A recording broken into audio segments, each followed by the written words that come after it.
You're one of the favourites. Yeah, well, okay. That's some pressure, but okay. It still feels like my home race. Last stage in Tromsø, where I grew up. It's a race I always look forward to. I always want to have it on my schedule. Yeah, it's a race I really enjoy. Of course, it's home race for Race Norway team, so they're not going to make it easy, that's for sure. First race in a long time. I haven't raced since Giro on the road, so yeah, a little bit unknown, but yeah, we'll see. I think I've done some good training. I'm in good shape.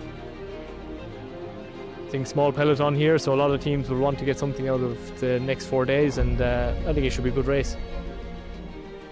I think stage 3 is the day the GC is decided. On the line it's going to be Ben Hermans, doubles up. Brilliant stuff from the Belgian. He wins again in Marseille. It's my last year and it's my last 2 months, I would say, so it's also my last race in Norway. Make you think about what you've done the last 20 years, you know. Alexander Kristoff kjører seg rett inn i den gule ledertrøya! A bit sad, but also it's time for everything. For me personally, I really hope I can cross the line first at least one time. Oi, oi, oi!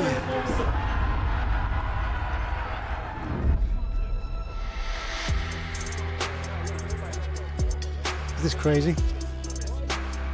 Yes, not something I've trained for, so it was more scary than expected.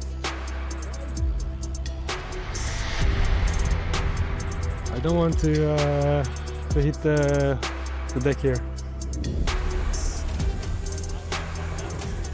The Arctic Race of Norway, the 12th edition of the great event, getting underway today, destination Harstad.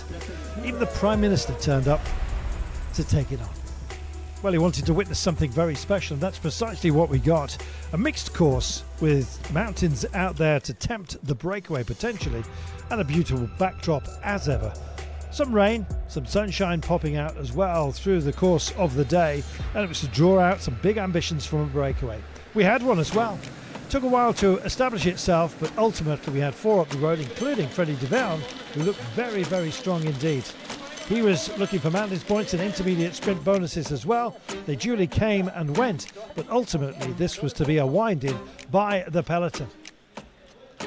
Good for X to have implanted somebody up the road. Likewise, Picnic Poster now had Romain Cambeau up front. And I have to say, there was a Mountains jersey up for grabs, and that was a big temptation for the likes of Storm Ingebrigtsen. He making sure that he was always in the right place at the wet time.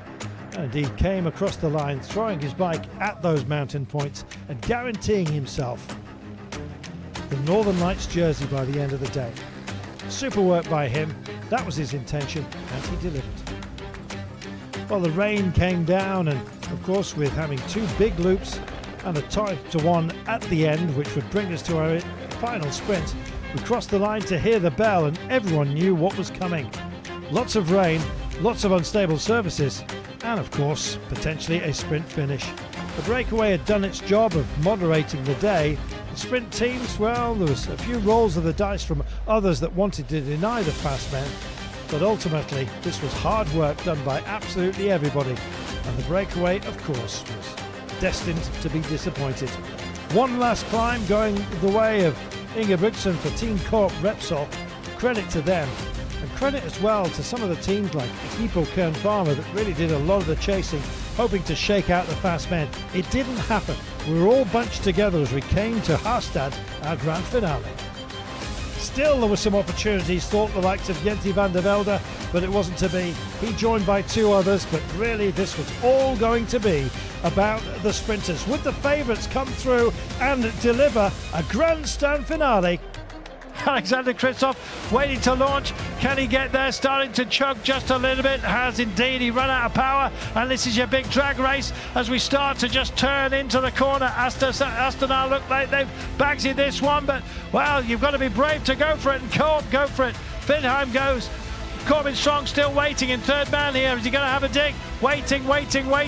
Got company as well with Scaroni also in the frame here. They're coming round the corner. Are they going to neutralise each other here? Running out of road, running out of patience, running out of time. Oh, running away from it. Brilliant work. Absolutely superb. I enjoy the pressure actually. I enjoy feeling the pressure of the guys really putting in their best to help me. Obviously, everyone in the sports trains really, really hard to see the work my teammates put in and then the way they sacrifice for me in a race, really motivates me. Corbin Strong delivering, both he and Riley Sheehan, phenomenal performance. What a great win it was for the Kiwi. Taking his day's prize beautifully, Rasmus Tiller making up the day's podium ahead of Rick Pluimers, Jenthe Biermans rounding out the top 5. They'll all have another chance tomorrow. Corbin Strong as stage winner with the bonuses, of course, leads overall, and the Midnight Sun jersey belongs to him. Despite the shivers, you'll love this.